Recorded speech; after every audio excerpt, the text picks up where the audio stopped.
listening to the John Barrett Leadership Podcast, where you'll hear great ideas, insight, and inspiration to level up your leadership ability. Hey everybody, it's John Barrett on the John Barrett Leadership Podcast. Thanks for tuning in and listening to another episode. We're going to help level you up so you don't level out in your influence and your impact. We are going to make you better today. Hey, it's so great to have you guys. Listen, go to johnbarrettleadership.com.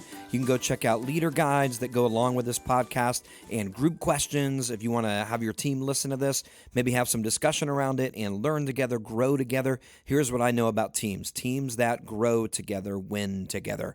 If you are growing together, you will win together in the long run. So make sure that you're investing into your team. If you lead a team or an organization, make sure that you are giving them tools and ideas and everything to help level them up so that they can get better and better. In fact, today I want to kind of talk about a really important topic, something that I love, and that's creativity. In fact, we're going to talk about the 5 disciplines of creativity. Now, you may be listening and say, John, I am not a creative person. Like, is this for highly artistic, creative people and that? No. Listen, first of all, everybody is creative, period.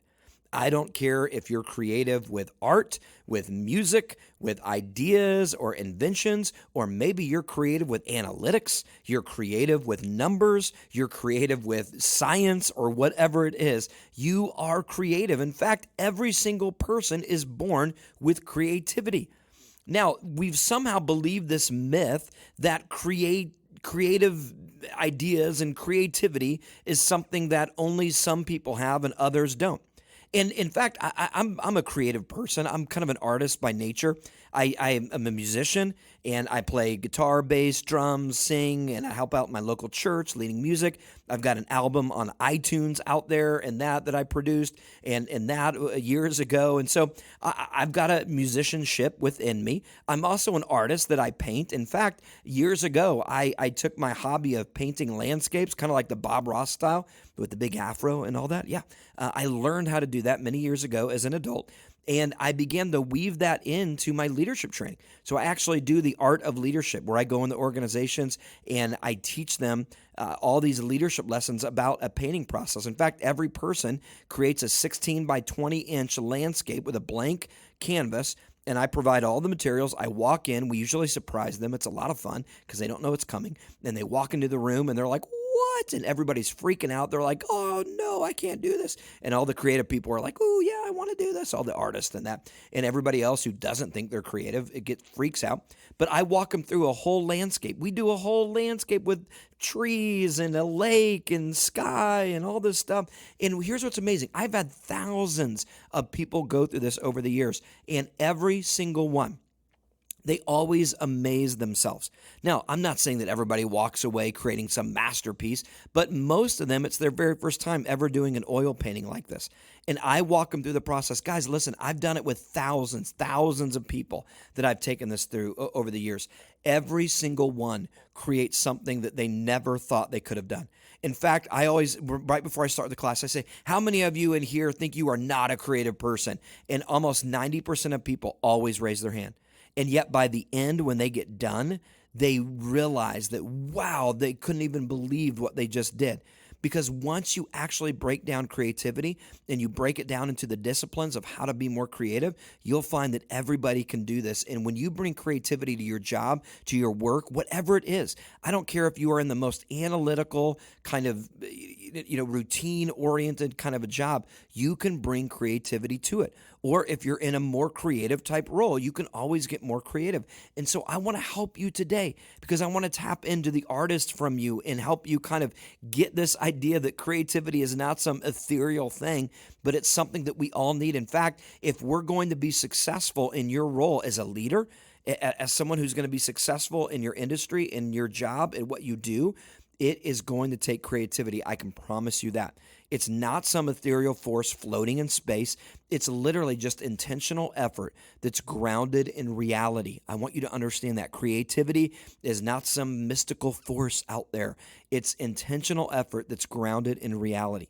Listen, it takes creative energy to build masterpieces and to build something amazing, whether it's something in your organization, whether it's a product, whether it's a process, whether it's a system, whether it's whatever it is. It takes creativity to make it happen. But you've got to get disciplined with your creativity. That's how you grow it. Listen, creativity is not something that we find. It's something that we develop. I want you to get that. You don't find creativity. People aren't just born super creative and that. I mean, yes, some people are born a little bit more organically, maybe a bend towards certain ways of thinking or personalities, but everybody is born the same way, kind of a level playing field. We're all born as babies. Last time I checked, we're all babies. And we come, and then all of a sudden, we have this ability to grow up and have experiences, and that's when we start splitting off and saying, oh, I'm not creative, and they are creative. But listen, creativity is not something we find or stumble upon or necessarily just born with. It's something that can be developed. And if you'll develop your creativity, you're going to get better in what you do. You're going to be more creative in your relationships. So you're going to have better relationships. You're going to be creative in your ability to communicate with other people, which is going to cause you to have better relationships and be more clear and productive. You're going to get creative in your productivity. You're going to get creative in your processing. You're going to get creative in your ideas that you bring to the table. So let's break it down into the 5 disciplines. These are things that over the years of working with creatives. I've worked with musicians, artists. I've worked with all kinds of developers and really highly creative people. And here's the 5 things that I've learned, that the 5 common denominators, they all have these disciplines. Highly creative people, they're very good at these 5 things, and they're very intentional about it. So let me break them down, and I think you're going to find it's more practical than you think. And if you'll practice these disciplines, you're going to get better. Number 1 is this: problem solving. You've got to be a problem solver. That is a discipline. That is something that comes with understanding how to apply yourself. It's understanding that how do we work through problems and begin to bring solutions to them. Listen, the more you begin to be a problem solver, the more creative you're going to be. Listen, artists, they always figure out new ways to solve old problems. That's something that they're brilliant at. They're always looking at ways to innovate and to look at problems from a new vantage point. And they're willing to step out, and they're willing to solve and look for solutions. And here's what I've always noticed about highly creative people is that they're willing to just give a solution to a problem and then figure it out later. They're willing to do it. Is where most people are waiting to get the perfect kind of solution. They're just willing to step up and make it happen. Listen, they're always willing to look at themselves and say, okay, what can we do to take a problem and to solve it? If you want to be really creative, then here's what I want you to think about, is don't run from problems, but run into them.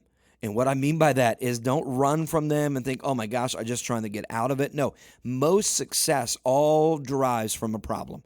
Most solutions all come from some sort of a problem, and then all of a sudden there was a great solution that made something better.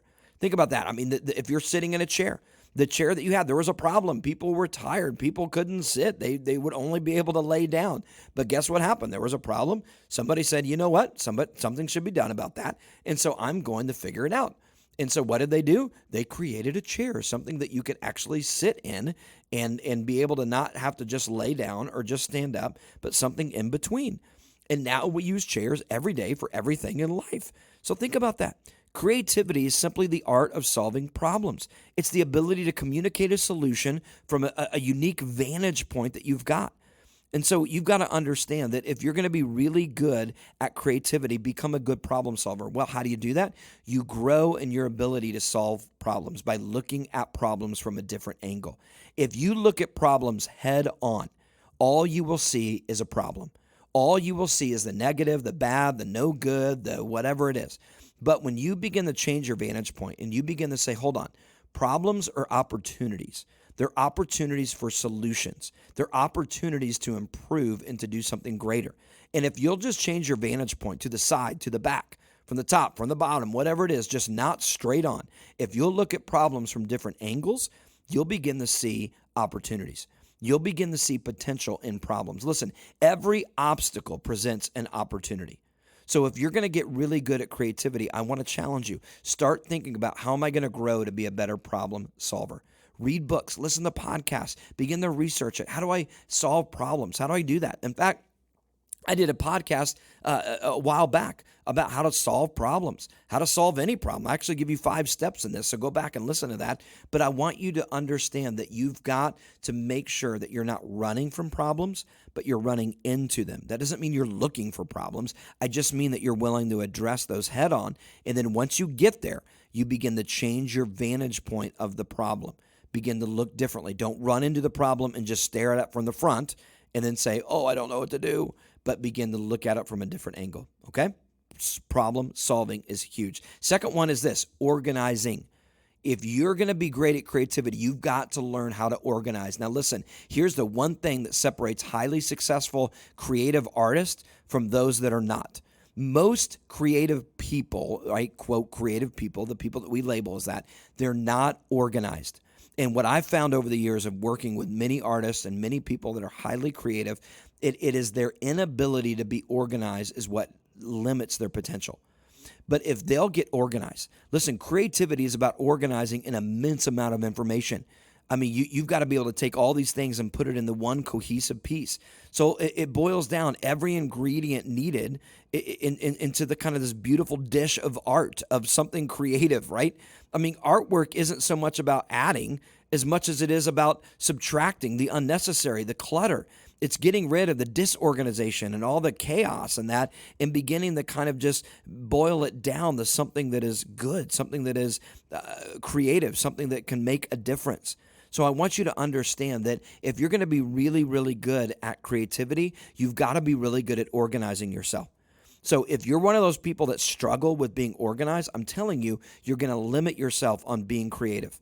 Because the more that you just accept that disorganization of your life, where you're not working with a schedule, you're not working with being intentional about things in your life and organizing things so that you don't waste time searching and looking and trying to figure it out and having to redo things, you're going to be more efficient in what you do. So you've got to understand that if you're going to be highly creative, you got to organize. Now, what do I mean by that? Organize your thoughts. Organize ideas as you get them to come in. We all have really great ideas, whether we're in the shower or driving down the road or just random times. Are you good at collecting those thoughts and organizing them? Many of you've had life-altering, business-changing ideas that you've had when you've just been doing something random, maybe working out or, again, driving down the road or whatever it is, and you've forgotten about them. You have left so many phenomenal opportunities on the table because you forgot to write them down. I promise you that the average person has probably 20 ideas that could have been life-altering for them if they would have just written them down and followed through with it. But they forgot about it. They had a brilliant thought and it was gone because they didn't get organized. So if there's something I want you to get super organized with, it's your thoughts. What are you doing to capture your ideas and your thoughts and organizing those things? Now, for me, I use Notion. It's a software on my computer, on my phone. It syncs to everything. And I've got a whole system where I collect ideas and I collect all my thoughts, whether they're business ideas, whether they're content ideas, whether they're ideas of how to connect with others. I get even as specific as my family. I've literally got files on my kids and that where I collect ideas of things I want to do with them, things that I want to bring into it. Or if I hear somebody else that did something really cool with their family, I think, oh, I want to do that. And I'll go write that down. It may not be for years to come that I actually follow through with it, but I write it down and I go back through those things all the time to kind of refresh myself and see where I'm at. So what are you doing to organize your thoughts? Listen, if you're going to be creative, if you're going to capture all those moments where you've got these really good ideas or kind of that inspirational moments of things, then what are you doing to write it down? You're only as good as your system. And creativity will stop when your system of organizing stops.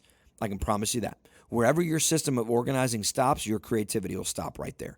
Because you can't go any further. Because even if you had creative thoughts, they're just going to get lost in the space of time and unwritten ideas. They're just going to get lost amongst those things.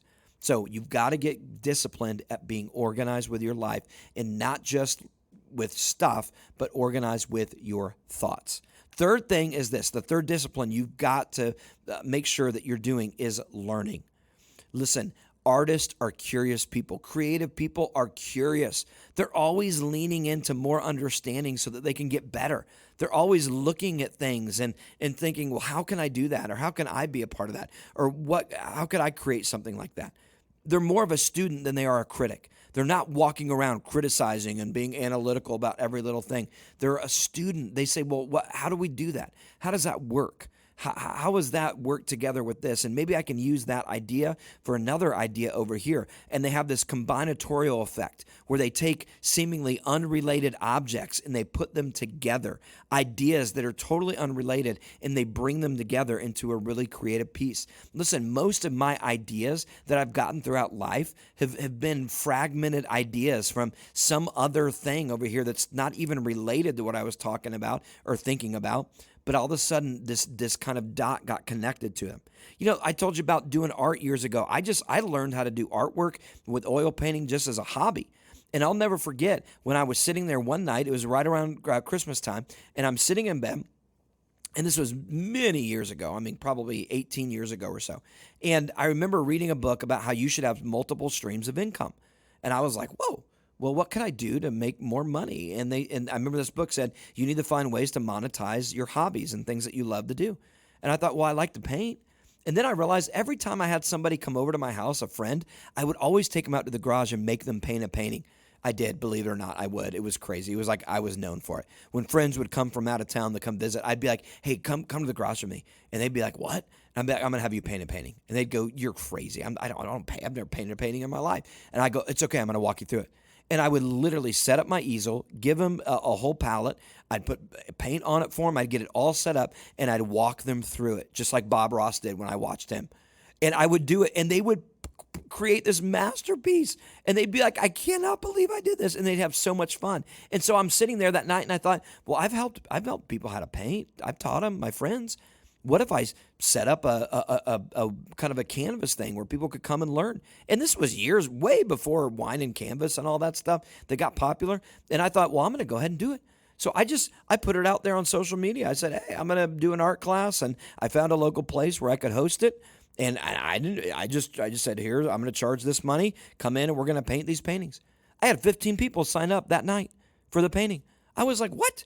I mean, I made like $1,000, in one night, just putting together an idea. And so then I began to just put those ideas more, and all of a sudden it came together. And then I started thinking, well, come on, I could do like a team building thing. I already do leadership coaching. What if I tied artwork into it?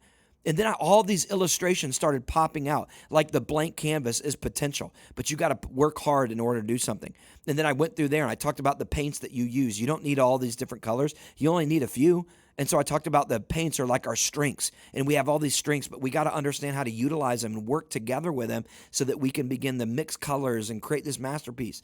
And then I would mess up in the painting and talk about failure, and then I'd talk about how we can recover from mistakes. Anyway, it was all illustrative. Well, all that was just these unrelated ideas of art, and then my business that I was growing and leadership coaching, I put them together and started to then go into organizations and teach the art of leadership. And they would do this big team building painting where we'd all paint a painting and everybody'd have their own, and I'd instruct them. And then at the end, I'd tie it all into leadership.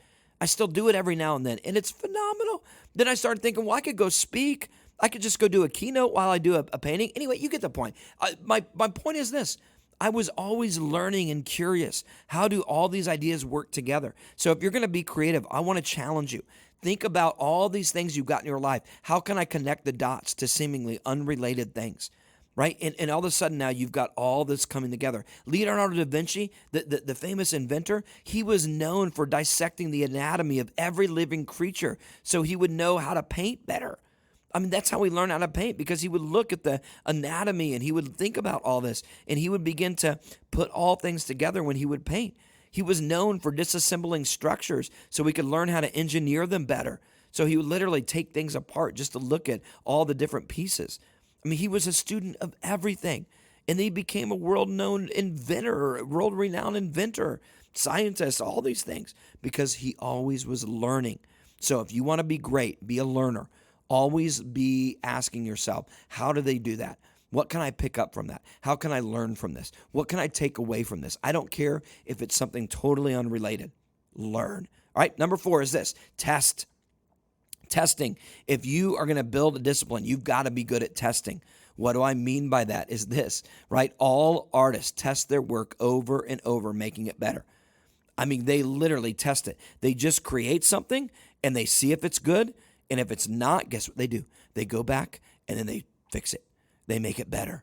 Listen, artists are willing to fail over and over and over in order to get to what they need to be. Most songs that are written go through about 20 to 30 iterations of the variation of it. And it's phenomenal. If you look at songwriting and that, I mean, songs that started off as something that you would never even recognize, and by the end result, it's something totally different. Go look at Toy Story, Creativity Inc., a great book out there by Ed Catmull that talked about being able to create this amazing Pixar and Toy Story. He gave all the backstory of all these Pixar films, and he talks about how to grow business and how to work together as teams and be creative in your teamwork. It's a great book. But he talked about Toy Story and how it started off so different than what it was. Woody, the beloved character, was this kind of antagonist, kind of mean, rude character. And when they tested him on the big screen, nobody liked it. So they changed his whole character into what we know him today. But he didn't start that way. Finding Nemo, I think there's some backstory there where it wasn't even about fish. It was about some other creature on land and this, but then it just morphed into that. But you have to be willing to test your ideas. If you're going to get creative, you got to be willing to put yourself out there. You've got to just experiment. You've got to go at this thing and say, I'm willing to fail and learn from it and just figure out how to make it better. And when you do that, you are going to get better and better. If you're waiting for the perfect result on the first try, you're never going to get there. So understand that it's all about testing. It's all about getting a result and then improving the result. But you can't improve a result until you get a result. Are you with me? So many people are waiting to get the perfect result, but they just need to get a result so they can improve it. You can't improve a result unless you get it. So make sure that you're willing to test, that you're willing to put yourself out there. You're willing just to step up. Listen, artists have to be vulnerable. Creative people, listen, you got to put yourself out there. It's your idea. It's your artwork. It's the thing that you put your heart and soul into. Some people might not like it. In fact, there's going to be some that just don't like it. They won't. But you have to be willing to put yourself out there. Nobody would ever have invented anything. Nobody would have ever stepped out and made a difference in this world if everybody was unwilling to be vulnerable and put themselves out there. You've got to just step up to the plate. And here's a good thing about creativity. The more you do it and you fail, the more you're going to learn how to get better.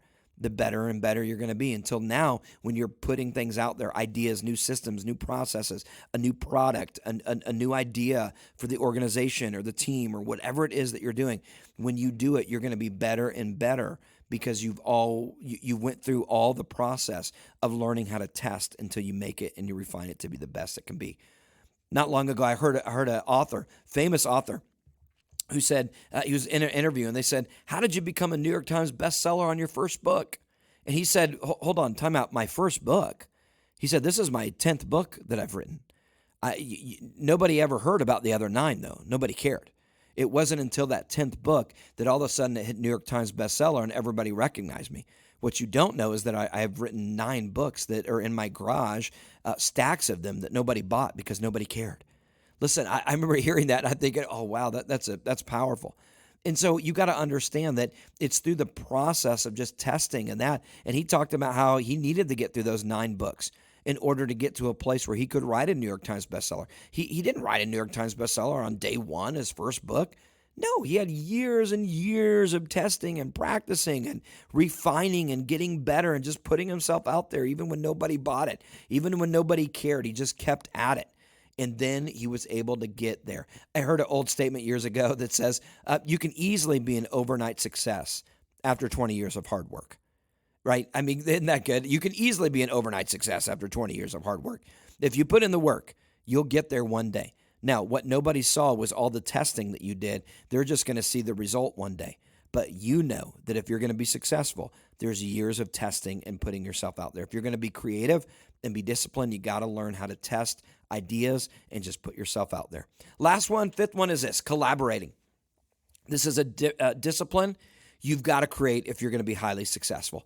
You've got to collaborate with other people. Listen, artists are not loners. I know that we've got this myth that artists are just, staying up all night by themselves and, all this kind of stuff in a loft and doing all this stuff. No. Listen, the highly creative people are great at working with teams and other people to help them. It's like iron sharpens iron. They're just willing to get better and better and better. They immerse themselves with like-minded mentors and people around them that inspire them and push them and make them better. So listen, you got to understand that if you're going to be really creative and successful at your role, no matter what it is, you've got to learn how to work with other people. Other people will make you better. If you get surrounded by the right people, you are going to be more creative. In fact, how do you get more creative? You get around creative people. Get around people that are going to challenge you, push you, that are going to give you ideas, that are going to make you better. Listen, creativity suffocates without collaboration. If you're not collaborating with others, your creativity is going to suffocate over time. You can't do it in a vacuum alone. It's just going to run out of air. It's going to run out of breath. It's not going to happen. It's going to run out of life. It's through community that we create the best art, the greatest ideas. And listen, when people are inspired by one another and they're open to each other, art becomes so much more beautiful. Creativity is amazing. Listen, we're better together. You can't do this alone. There's no Rambos in success, right? I mean, it sounds great. It looks great and that, but it's just not simply true. It takes collaboration. You've got to work together with others. If you want to be really creative at your role and more successful, what are you doing to surround yourself with people, coaches, mentors, friends, people that are going to push you, challenge you, that are going to be that iron sharpening iron for you? Listen, if you do that, your creativity is going to go up. You're going to get ideas from them, even if they're totally unrelated, like we talked about. That whole, experimenting, that whole idea of being able to learn and take an idea that is totally unrelated, but then all of a sudden now you tied it back in and you connected it with some other thought. You're going to get that from other people. Do you know how many people that I listen to? I mean, how many speakers and authors and that I read and I listen to, and they'll just give one idea. It's one side thought, and I'll go, oh my gosh, that just gave me a whole new idea for an entire new lesson.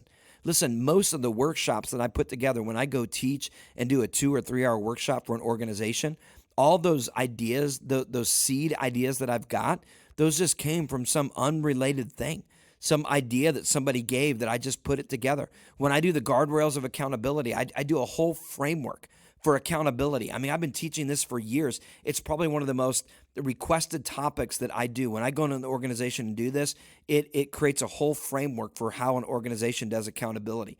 And everybody aligns to it. It's just a phenomenal teaching, and it's a phenomenal playbook that I give to organizations. That whole idea of the guardrails of accountability came from when I was learning about how torpedoes work, the technology of internal navigation systems. I mean, it was something totally unrelated. I just happened to come across just random, I think it was a video years ago or something. I can't remember what it was. It was so long ago. But it was talking about torpedoes and how they lock onto a target. But they have this whole mechanism where they get feedback from the target and they work together, so to speak, to hit the target. And I thought, wait a minute, this is exactly how relationships work. This is exactly how accountability works. We have to have these signals coming back and forth where the torpedo is pinging off the target, and that target is sending back a ping that is basically aligning these kind of guardrails for a torpedo to stay on track. And I thought, if we want our team members to be able to hit the bullseye and to be successful, we got to have a feedback mechanism of accountability. And there was birthed the idea of the guardrails of accountability that I've been teaching for years now. And it's been phenomenal. So I say that to say, get around collaborative opportunities, work with other people, get around ideas, work on being organized, work on problem solving, and all these things.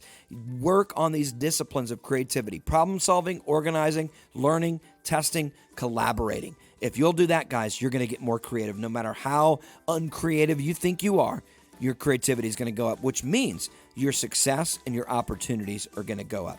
Guys, I hope this was helpful. Make sure you go to johnbarrettleadership.com. Check out all the other resources. Go to my YouTube channel, Level Up Your Leadership with John Barrett, where I've got visual leadership lessons to help you get better in what you do. Go check it out. I hope to add value to you, and we'll see you next time here on the John Barrett Leadership Podcast to help you level up. Thanks for listening to the John Barrett Leadership Podcast. To get more of John's resources, visit www.johnbarrettleadership.com.